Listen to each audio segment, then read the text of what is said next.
What are the financial implications of not having a will? Dying without a will triggers a rigid court procedure that dictates exactly how your inheritance is managed and distributed. This process, known as intestacy, removes your voice from the conversation and replaces it with a statutory-mandated formula that often catches families off guard during their most vulnerable moments. In the absence of a will, you do not have an executor. Instead, someone must apply to the court to be appointed as an administrator. This application alone tends to cost hundreds of dollars in filing fees and often thousands of dollars in legal fees, as the court must perform extensive due diligence to ensure no other next of kin are being bypassed, a step that is both time-consuming and expensive. One of the most significant financial risks is the frozen period that occurs while waiting for a grant of administration. Unlike a named executor who can sometimes deal with urgent matters immediately, an administrator has no legal authority until the court officially signs the grant.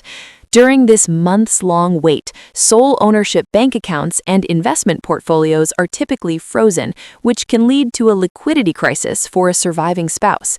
This may result in missed mortgage payments, the inability to pay property taxes, or the need to take out high-interest loans just to cover funeral expenses and daily living costs, all of which chip away at the total value of the estate. The distribution of your wealth follows a strict hierarchy that may not reflect your family's reality, especially regarding the preferential share. In Alberta, if you die with a spouse or adult interdependent partner, the rules depend on whose children they are. If all children are from that relationship, the spouse inherits everything. However, if you have a child from a previous relationship, the spouse only receives a preferential share, which is the greater of $150,000 or half of the net estate, while the rest is split among the children. This forced split can be financially disastrous for a surviving spouse, who may have been counting on the full estate to maintain their home and lifestyle. For common law couples, Alberta law offers some protection through the status of adult interdependent partners, but it is a litigation trap compared to having a will. To inherit, a partner must prove they meet the legal criteria, such as living together for 3 years or having a child together, which often requires hiring lawyers to gather evidence and file affidavits. If a partner cannot clearly prove this status, they may be completely disinherited in favor of distant blood relatives like siblings or parents. This legal battle is funded by the estate itself, meaning the very person you intended to protect is essentially paying for a lawsuit to prove they deserve to stay in their own home. If you leave behind minor children, the office of the public guardian and trustee becomes the involuntary manager of their inheritance. Without a will to establish a private trust, any funds over $25,000 must be paid to the public trustee, who then invests the money in a government-pooled fund. The Office of the Public Guardian and Trustee charges a variety of fees for this service, including file opening fees, annual administration fees, and even fees on the interest earned.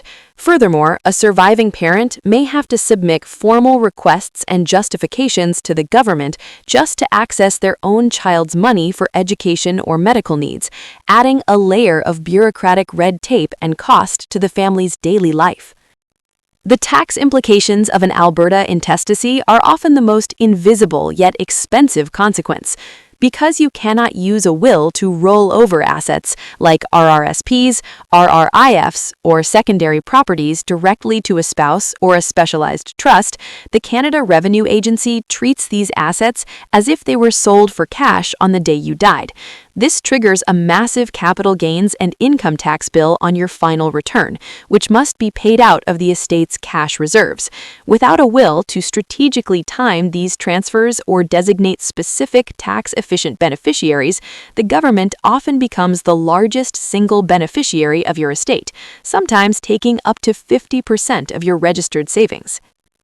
Finally, the lack of a will in Alberta often necessitates the purchase of an administration bond, a form of insurance that protects the beneficiaries from an administrator's potential mismanagement.